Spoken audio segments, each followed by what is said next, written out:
So we'll continue with stacks and queues.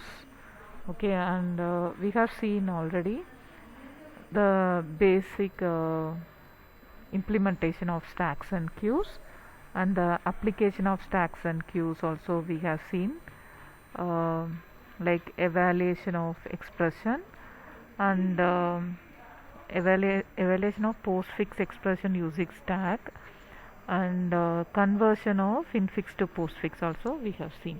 Okay, so today we'll continue here. All the jobs will reach the CPU. You guess like this. Okay, like how if you might have seen the laundry, like they will go to a shop and they'll give for laundry, right? Get it washed by the washing machine, like big one they'll have, even near to our college it's there, big one.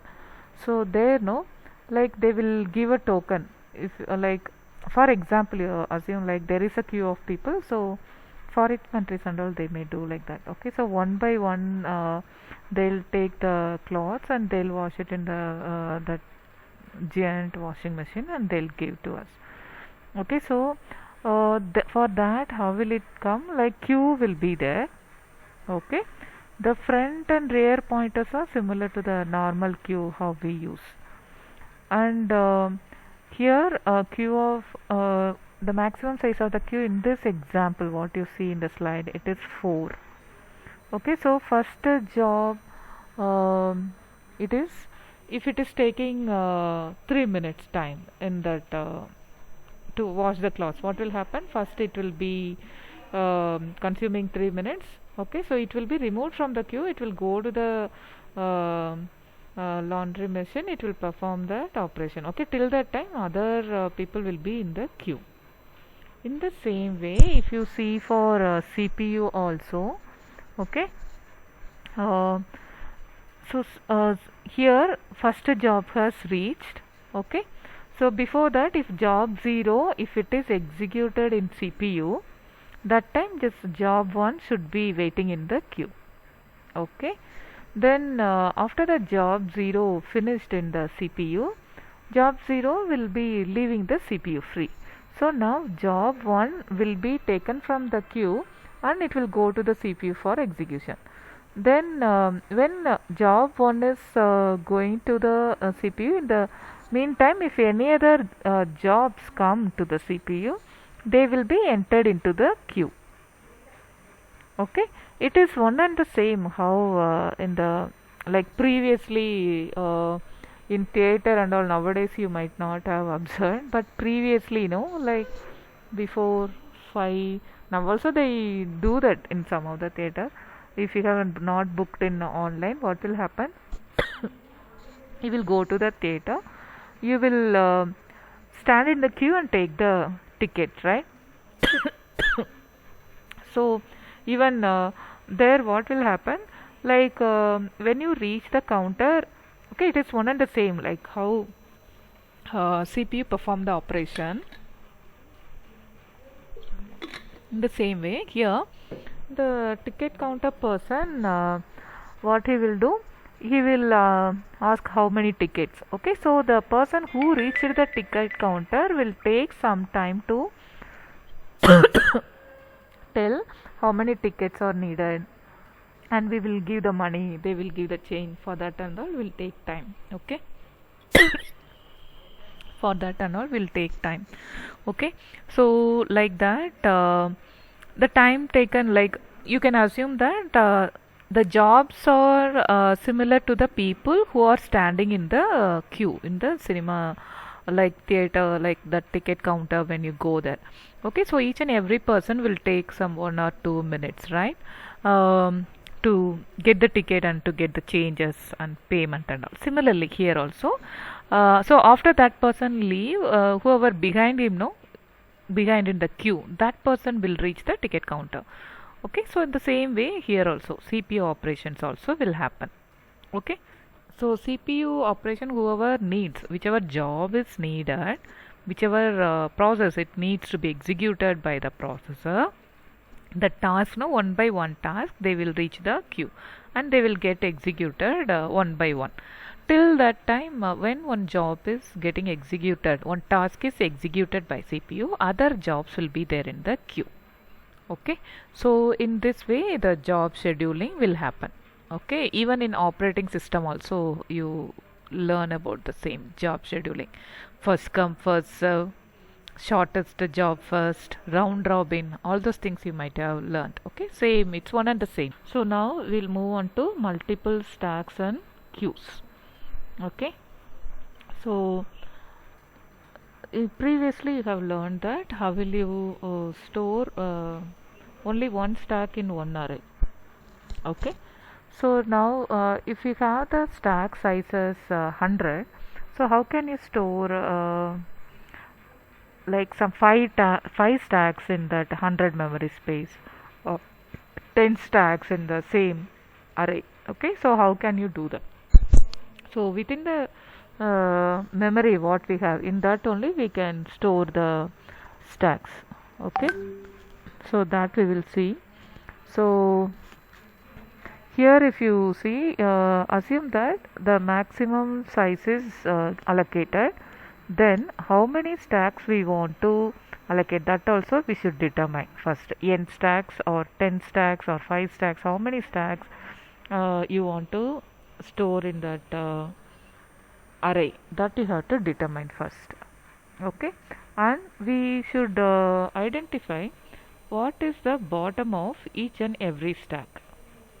Okay, if you have 50 memory spaces allocated for the stack, and for each and every stack 10 memory spaces if you are allocating, then the first stack, only 5 stack if I am allocating, first stack will begin from 0 and it can grow till 9.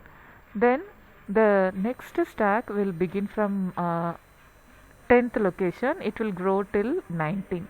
The third stack will begin from 20, it will grow till 29, and so on. Okay, so it's very simple concept of implementing. Okay, so here if you see, for each and every stack we have to find out what is the boundary of it. Okay, and for each and every stack top pointer also we have to manage. Okay, so here n stacks, the total memory size allocated for the stack is m. Okay, and total number of stacks what we want to store is n, and n top pointers also we need. Okay, so the first stack, 0th stack, can start from the 0th location, it can grow till boundary of 1. The boundary of 1 is the bottom of second stack.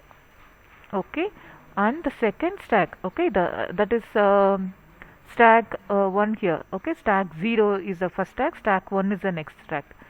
Stack 1 can grow from boundary of 1 till where it can hold the elements, till boundary of 2 it can grow. Okay, in this way the top pointers and boundary pointers will be used. Top of 0 is the pointer for stack 0, top of 1 is the pointer for stack 1. Okay, and for pushing the elements into stack 0 and popping the elements from the stack 0, will make use of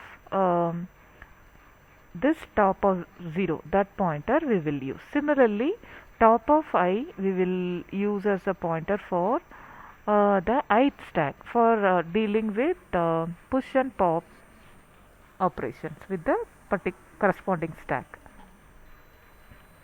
Okay, so now this is a code for multiple stacks. So the memory size is 100. Okay, and how many stacks we want to store, that we can give as a maximum number of stack. Okay, so element memory, what is the maximum capacity we have to give, and the top of max stacks we have to specify. And the boundary also, here if you observe, boundary array we need, top array we need. Okay, similarly here all those variables we have to declare. n is the total number of stacks, and for the stack 0, top pointer and boundary pointer will point to -1. Okay, and we have to initialize all the top pointers and boundary of each and every stack. Okay, so top of I and boundary of I will be initialized to the total memory size divided by n into I.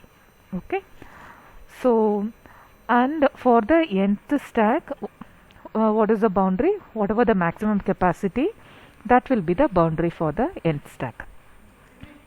Okay, so we have to define two functions. The first one is add function and the second one is delete function. Okay, for the add function we will be passing two arguments, I and item. Okay, and for delete function I we have to pass, so I is nothing but the stack number. Okay, so for add function, what is the stack number and what is the item value that we have, which item we want to push it onto the stack, we have to pass. Okay, and if the top pointer of that particular stack, if it has reached the boundary of the next stack, then it means that stack is full. So memory of here plus top of I, that is like it is similar to the same thing, stack of plus top equal to element will push, the same way memory of plus top of I equal to item. Okay, then next one is delete function. Okay, so the delete function, for the delete function we have to pass what is the stack number. Okay, so if top of I equal to boundary of I, then it means that stack is empty, otherwise we have to pop from the memory. So memory of top of I minus, so after popping the element we have to decrement. Okay, so same thing what we have seen here, the boundary and top pointer, they will be useful to push and pop the elements from the multi-stack over the single array. Okay, so similar to this, you can try with a queue also. Okay, so